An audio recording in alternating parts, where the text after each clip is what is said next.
The sun, which had set hours ago with the deep, satisfying glow of a day well spent in ministry, had betrayed them. It had left them adrift on a canvas of utter darkness, a darkness thicker and more absolute than any they had ever known. And now, the Sea of Galilee, usually their predictable, familiar source of livelihood, had become a merciless beast. We were still buzzing from the impossible miracle.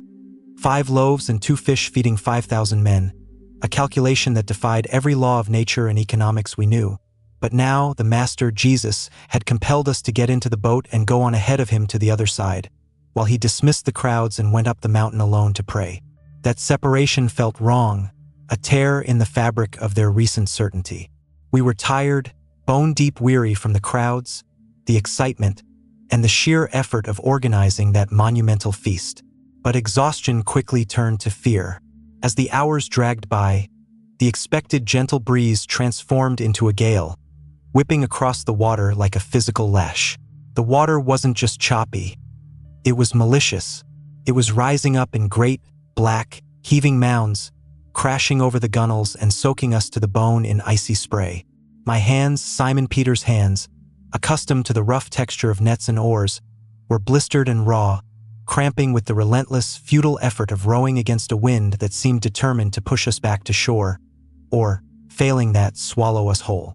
James and John, usually the boisterous pair, were silent, their faces grim and set, illuminated only by the brief flashes of lightning that ripped the sky open, revealing the horrific scale of the waves around us. We were seasoned fishermen. We knew this lake intimately. We knew its moods and its dangers. But this storm felt different, felt personal. Every muscle in my body screamed in protest, fueled only by the desperate, animalistic urge to survive. The weight of the world pressed down, the expectations of the crowds, the responsibility of the ministry, and now this immediate, terrifying reality of sinking. Where was the man who could command the waves? Why had he sent us out into this? The thought was heresy, a sliver of doubt sharpened by despair, but it kept scraping at the edges of my mind. We were halfway across, meaning retreat was impossible, and pressing forward seemed equally fruitless. The boat creaked and groaned, a mournful sound that was quickly swallowed by the roaring wind.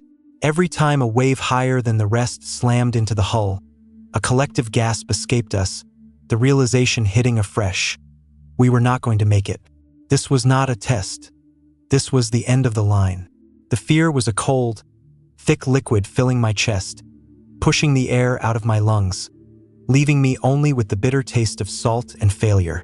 We rode on, powered by rote muscle memory, convinced that the next rising wave would be the one to break us completely, to splinter the wood beneath us, and plunge us into the suffocating depths of the midnight sea. The struggle had long since ceased to be an act of strategy and had devolved into pure, brute endurance. We were now operating on reserves we didn't know we possessed, fighting a battle that had been lost hours ago. The storm raged on, unrelenting, showing no sign of mercy even as the hours bled into one another. It felt like an eternity since we had left the safety of the shore. The moon, if it existed tonight, was completely obscured by the dense, roiling clouds that pressed down upon the water, amplifying the sense of claustrophobia and isolation. We were miles from any help, miles from the master, and miles from any sense of security.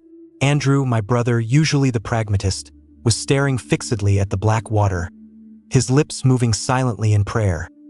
A prayer that seemed to lack conviction, a desperate plea thrown into the cosmic abyss. The physical exhaustion was overwhelming, blurring the lines between reality and hallucination. My arms felt disconnected from my body, heavy leaden weights moving solely by the will of a terrified mind. The cold was penetrating, sinking into the bones, and despite the continuous effort of rowing, a shivering chill racked us all. We were all experienced sailors, men who had faced squalls before, but this was different. This was elemental fury, seemingly directed at our little boat. We had bailed water constantly, the rhythmic sloshing of the bucket a secondary soundtrack to the howling wind, but it felt like pouring back the sea one cup at a time. The cumulative weight of the water we couldn't get rid of was slowing us down, making the boat sluggish and unresponsive to the rudder. We knew the signs. We knew what was coming. Every time the boat dipped into a trough between the immense waves, there was a moment of sickening freefall, followed by the violent upward heave as the next wave lifted us, only to toss us back down. The terror wasn't just the possibility of drowning. It was the terror of being utterly alone in the face of annihilation, of being the masters of nothing, despite our years of expertise on this very sea. The miracle of the loaves now felt like a distant, beautiful dream, a fantasy that had nothing to do with this harsh, cold, terrifying reality. Doubt flourished in the darkness, a toxic weed strangling the memories of hope. We began to argue in whispers, harsh, defeated tones asking why we hadn't stayed, why we hadn't insisted on waiting for Jesus. The storm had stripped away the thin veneer of spiritual confidence we had gained from recent events, exposing the core fear that we were just mortal men, vulnerable and small, destined to be consumed by the chaotic forces of nature. The hours dragged toward the absolute lowest point of the night, the fourth watch, the time between 3 and 6 in the morning, where hope usually dies and shadows hold dominion. We had nothing left to give, nothing left to believe in but the immediate, crushing pressure of the storm. It was in the fourth watch of the night, when despair had reached its zenith and the physical pain had dulled into a constant, aching thrum, that the impossible occurred. We were focused intensely on the rising and falling black mounds of water, our eyes strained, trying to anticipate the next crash, when a shadow detached itself from the surrounding darkness. It was miles out, right on the water, moving towards us with a terrifying, unnatural steadiness that defied the chaotic movement of the sea. Fatigue and desperation are the cruel midwives of hallucination, and initially, that is what we all assumed this was, a trick of the light, an aberration caused by sleeplessness and terror. But as the figure drew closer, the impossibility of its presence became a palpable, bone-chilling reality. It was walking on the waves that were trying to drown us. The sight didn't bring relief. It brought pure, overwhelming, existential dread. In the pitch blackness, battered by the screaming wind, the only logical conclusion our terrified minds could reach was that this was a phantom, an evil spirit, a specter of the deep come to collect our souls. In that time and place, the supernatural was not a distant concept. It was a terrifying, immediate threat. The sight of a human form gliding effortlessly over the furious waters shattered our last reserves of sanity. Instead of shouting for joy, we screamed in terror, a unified, ragged cry that was instantly swallowed by the wind, yet ringing in our own ears like the sound of death. We huddled together instinctively, forgetting the oars, forgetting the water, seeking comfort in the proximity of fellow doomed men. We believed absolutely that this was the final act, the demonic presence sent by the sea itself to ensure our destruction. The wind seemed to intensify around the figure, howling louder, pushing the waves higher, yet the shape advanced without disturbance, without effort. It was a contradiction of nature, a violation of every law we, as men of the sea, held sacred.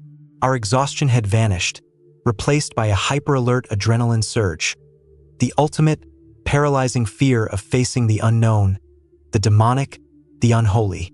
James buried his face in his hands. Thomas, ever the skeptic, looked utterly bewildered and defeated. Philip whimpered a low, continuous sound. For skilled fishermen facing death, we were reduced to panicked children. We had seen Jesus perform miracles, healing the sick, multiplying food, but those acts were anchored, however loosely, in the realm of the possible, the miraculous extension of known biology or material reality. This was something else entirely. This was a direct challenge to the authority of the sea itself, and because we couldn't yet grasp the sheer magnitude of the one approaching, we categorized it as the worst thing imaginable, a terrifying, water-walking ghost. The horror of the storm paled next to the horror of this approaching, silent, impossible figure. The spectral figure continued its advance, drawing close enough that its outlines became clearer, though still shrouded by the darkness and the spray. Every instinct screamed, "Flee!" But there was nowhere to go. The boat was trapped, helpless in the relentless current. The silence of the figure was perhaps the most unsettling element. No call, no struggle, just the steady, inexorable approach. We were paralyzed, staring wide-eyed, waiting for the manifestation to touch the boat and drag us down. And then, through the shriek of the wind and the thunder of the crashing waves, a sound cut through the chaos, a voice. It wasn't shouted. It wasn't strained. It was steady, resonant, and profoundly familiar. It had a quality that seemed to tame the surrounding noise, to draw the air to itself and hold it captive, allowing the words to reach us clearly across the water. Take heart. It is I. Do not be afraid. The effect was immediate and seismic. The voice was like a beam of warm light piercing the deepest darkness. The simple declaration, the affirmation of identity, instantly dissolved the paralyzing terror that had gripped us. It wasn't the words themselves, though they were comforting. It was the sound of the speaker. It was the voice that had commanded the demons, the voice that had instructed the crowds, the voice that had prayed so gently for the children. That voice belonged to one person and one person alone. The ghost dissolved, replaced by the immediate, overwhelming reality of the master. The transition from absolute supernatural dread to a sudden, dizzying sense of protection was almost too much to bear. A few of the men, weeping now with relief and shock, dropped to their knees in the boat. But for me, Simon Peter, the immediate relief quickly transformed into a surging, uncontrollable burst of reckless audacity, a desperate need to confirm this reality, to close the terrifying distance between us and the source of comfort. The realization that he was so close, yet still separated from us by the churning, hostile water, was unbearable. He was demonstrating mastery over the storm that was killing us, and that display sparked something dangerous in my heart, a desire not just for safety, but for participation in the miraculous. The certainty of his presence, the sound of his voice affirming "it is I," was a gravitational pull far stronger than the storm's attempt to drown me. I felt the familiar rush of blood to my head, the impulsive need to act, to push the boundaries of what was humanly possible, because if he was the master of the impossible, then perhaps, just perhaps, he could grant us access to that realm, even for a single, fleeting moment. The moment his voice settled the panic in my heart, a new, far more intense sensation erupted. A craving for proof, not for him, but for myself. My relief was immense, but my faith, ever volatile, demanded a tangible act, a physical anchor point. I couldn't bear the thought of him standing out there, safe and dry, while I remained trapped, soaking and terrified, inside the flimsy confines of the boat. Felt like standing on the wrong side of the veil. I had to know definitively that this power could extend to me. I stood up in the rocking boat, heedless of the spray and the shouts of the other disciples who thought I had lost my mind. The words burst out of me, fueled by a mixture of deep reverence and desperate testing. "Lord, if it is you, command me to come to you on the water." The audacity of the request was staggering, even to my own ears. It was a challenge veiled as a petition, a demand for validation. I wasn't just asking him to save the boat. I was asking him to allow me to participate in the divine defiance of nature. The master's response was simple, direct, and immediate, stripped of complexity or hesitation. "Come." That single word, cutting through the tumultuous night, was the only permission I needed. It was an invitation to step out of the logical, predictable world of wet wood and swirling water, and into the realm of radical trust. I didn't stop to think. Thinking would have meant drowning before I even left the boat. The other men shouted warnings, grabbing at my tunic, begging me not to commit suicide. But their voices were dull background noise compared to that single authoritative "come." I swung my legs over the side of the boat, not even feeling the cold rush of the water on my ankles. This was the moment of complete commitment, the point of no return. I stepped out, fully expecting the immediate, abysmal plunge into the deep, black water. But the plunge never came. Instead, beneath the sole of my worn sandal, there was resistance. Not the gentle resistance of mud, but the undeniable solidity of ground. It was firm. It was miraculous. My first step was tentative, a gasp escaping my lungs, but my second step was bolder, and my third even more so. I was walking on the turbulent, frothing water, moving directly toward the still, authoritative figure of Jesus. The wind still howled, the waves still crashed, but I was moving through them, untouched by their destructive power, propelled by the simple, radical act of believing his word. It was the most exhilarating moment of my life, a pure, unadulterated triumph of faith over fear. I was defying gravity and chaos simply because he had spoken a single, powerful word. The storm was still present, but for those initial steps, it ceased to matter entirely. My eyes were locked onto his face, a calm, steady beacon in the surrounding mayhem, and as long as I held that gaze, the sea beneath my feet felt as solid as the rocky shore of Capernaum. This experience, this journey of a few short paces, speaks to the very heart of what we all face. We are called to step out of our safe, predictable boats and walk toward the divine, across waters that terrify us. We are often invited to do the impossible, to find strength where there is none, simply by accepting the invitation. Come. But how many of us, when faced with the terrifying invitation to radical faith, to leave the safety of our known lives to walk toward the impossible? How many of us refuse the call because we are too focused on the noise of the surrounding storm, rather than the quiet authority of the one who calls? Have you ever had a moment, a definitive command from your inner self or a higher power, that required you to take an impossible step, and what stopped you from taking it, or what gave you the strength to move forward? Share your thoughts and experiences in the comments below, because often, the greatest miracle is simply the willingness to step out. The initial triumph was intoxicating, an overwhelming rush of impossible grace. I was walking on the sea. Every step felt like a profound affirmation, not only of Jesus' power, but of my own potential when tethered entirely to him. The world had inverted itself. The waves that crashed around my knees were fierce and cold, yet they held me up, serving as an unlikely, volatile pathway. I could hear the astonished, muffled cries of the other disciples behind me in the boat, but their shock was irrelevant. All that mattered was the figure standing maybe 20 yards ahead, the only fixed point in a churning universe. My focus was absolute, laser-like. I saw the kindness in his eyes, the calm set of his jaw, the way his robes remained remarkably dry and settled despite the spray.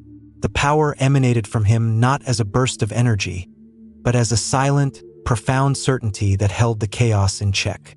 For those first few steps, my mind was silent. There was no room for doubt, no space for the memory of the terrifying storm, only the present reality of the miracle unfolding beneath my feet.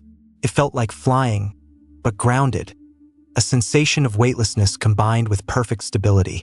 This was what life was meant to be, fearlessness achieved through perfect alignment. I imagined myself reaching him, standing beside him, participating in that divine calm as the storm raged impotently around us. It was a moment of profound, singular connection, an intimacy of faith that transcended all previous lessons. This wasn't about watching a healing or listening to a parable. This was doing the impossible, embodying the power of trust. The fear of drowning, which had plagued me for hours, evaporated entirely, replaced by a reckless, joyous abandon. I lifted my feet higher, testing the limits, realizing that the laws of physics were entirely negotiable when operating under divine warrant. The sheer force required to hold up a man's weight on water, especially water whipped into such violent peaks and troughs, was astronomical, yet it was effortless for him and through him for me. I wanted to laugh, to shout my triumph against the storm, but I held my breath, afraid of breaking the delicate spell of trust. I was suspended in a bubble of grace, moving through the tempest like a thought. This perfect state of focused faith, this moment of pure, uninterrupted gaze upon the Master, was the key.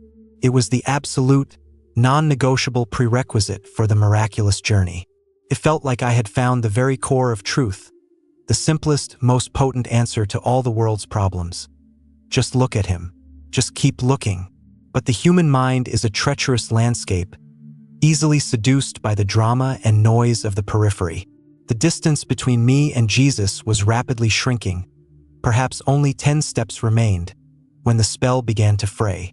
My gaze, momentarily drawn downward by the sheer novelty of my miracle, was pulled sideways. My ears, which had filtered out the sound of the storm while I was fixed on the master's face, suddenly, brutally, registered the magnitude of the wind. It wasn't just a strong gust. It was a screaming gale, a physical force tearing at my clothes and hair. My eyes registered the sight of the waves. They were colossal, towering walls of black water crashing against one another, their spray blinding and cold. I saw the foam, the undeniable evidence of churning, destructive power, and for the first time since I stepped out of the boat, the immediate, visceral reality of the peril I was in slammed into my consciousness. I saw the howling of the storm. I felt the impossibility of the act, and the sight of the tremendous waves became instantly larger, more real, more threatening than the calm figure of Jesus. It was a catastrophic shift in focus. My attention, which had been perfectly centered on the source of my power, fractured and spread to encompass the surrounding danger. And the moment that doubt, that corrosive realization of "this is impossible," took root, the miracle began to dissolve beneath me. It wasn't a slow, gentle easing. It was immediate, terrifying, and shocking. The firmness beneath my feet vanished. The water was no longer solid. It was liquid, icy cold, and unforgiving. I felt the sharp, sickening plunge as my feet dropped through the surface, the cold water rushing up my legs, grasping at my waist, pulling me down with the unforgiving logic of gravity and mass. The sound of the wind was amplified tenfold, transforming from background noise into the roar of a predator that had finally claimed its prey. I started to sink rapidly, the heavy weight of my soaking garments dragging me deeper. The brief period of intoxicating success was over. The glorious feeling of mastery was replaced by the terrifying, suffocating realization that I was sinking, drowning in the very chaos I had just been walking on. Doubt wasn't just a mental state. It was a physical force, pulling me into the abyss. I had taken my eyes off the anchor, and instantly, I was drifting, plummeting. The power of the storm hadn't increased, but the power of my faith had utterly failed, and the consequence was instantaneous submersion. The few steps of miraculous walking had demanded everything. The moment of distraction cost me everything. The sinking was relentless, a swift descent into absolute panic. The icy water closed over my head, and the roar of the storm was muffled, replaced by the strange, hollow sound of water pressure in my ears. I thrashed instinctively, swallowing a mouthful of the bitter sea, the shock of the cold seizing my chest. The world inverted again. Up was where the dim, dark surface light was, and down was the impenetrable blackness. All coherent thought dissolved, replaced by a singular primal instinct: survival. I was drowning. The pride of those first triumphant steps was obliterated by the immediate, crushing realization of my mistake. I had looked away. I had doubted. And now I was paying the ultimate price. The distance between me and the master, though physically small, felt astronomically vast. In the midst of that violent, suffocating chaos, there was no time for theological reflection, no space for self-recrimination, only the immediate, desperate need for rescue. My grand declaration, "Command me to come to you," was replaced by the most vulnerable, honest, and stripped-down plea a man can utter when facing annihilation. I thrust my head above the churning surface for a second, fighting the weight of the water, and screamed the only thing that mattered, the truth that cut through my failure and the roar of the gale. "Lord, save me." It wasn't a question. It wasn't a challenge. It was the raw, unadulterated cry of a soul abandoning all self-reliance and throwing itself entirely on the mercy of the divine. The sound was ragged, choked with salt water and terror, but it was directed precisely at the only source of salvation. In that split second of utter vulnerability, as I began to sink again, deeper this time, there was a profound recognition. My strength, my experience, my very determination counted for nothing against the storm. Only his intervention mattered. The earlier impulse of faith had been mixed with ego. This cry, however, was pure, distilled terror and perfect trust in the one being who could defy the laws that were currently killing me. I was completely helpless, completely submerged in the consequence of my own weak focus. And it was exactly at that absolute point of zero self-sufficiency, at the moment I stopped trying to save myself and simply cried out to the one standing above the maelstrom, that the response came. The response was instantaneous, utterly defying the inertia of the moment. There was no pause, no hesitation, no waiting for me to struggle a bit longer or learn a harder lesson. The moment my desperate cry, "Lord, save me," escaped my lips, a hand shot out and clamped firmly around my own. It wasn't a tentative grip. It was strong, warm, and absolutely authoritative, cutting through the chilling wetness and the physical drag of the sinking water.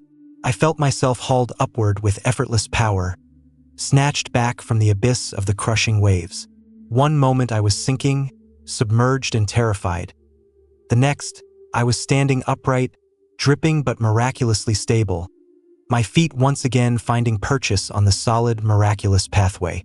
We were standing face to face, Jesus holding my arm firmly, pulling me close enough that the sound of the wind was muted by his presence.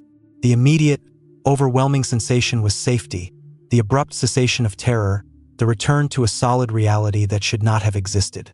My breathing was ragged, my heart pounding violently against my ribs, but the drowning was over. He had saved me. Yet, even in the immediate aftermath of rescue, as the water streamed from my hair and clothes, the master's face, though compassionate, held a profound expression of gentle disappointment. His eyes were not accusatory, but deeply questioning. And then, he spoke the words that pierced through the residual panic, the core teaching of the entire terrifying episode, the phrase that would echo in my memory for the rest of my days, defining the nature of my faith. "O you of little faith, why did you doubt?"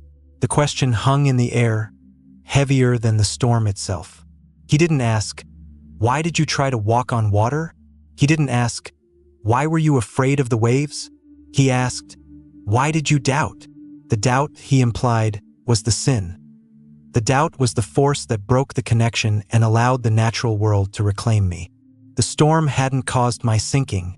The failure of focus had.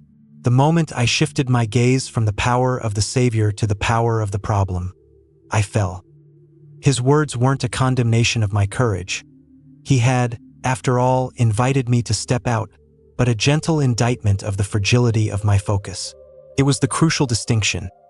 The storm was a backdrop, a challenge, but the true failure lay in the internal abandonment of trust. Why did I doubt when I had already witnessed and participated in the impossible? It was a lesson in sustained faith, in the necessity of maintaining the gaze on the anchor even when the waves roar loudest. The rescue was not contingent upon my steady faith, only upon my honest cry of desperation.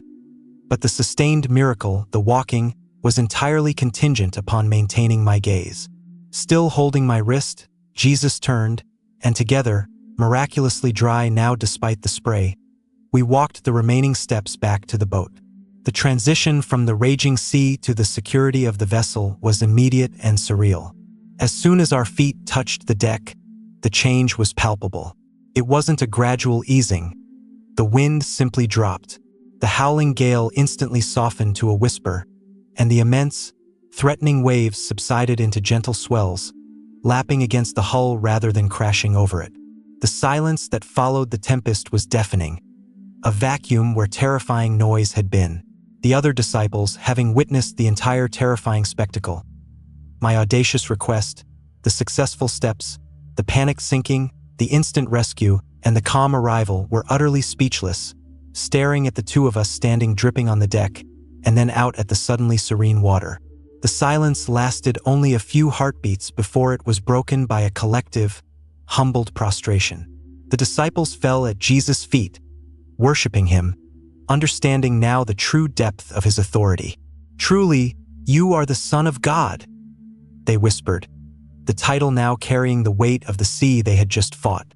My own experience had been a microcosm of their fear and their subsequent realization.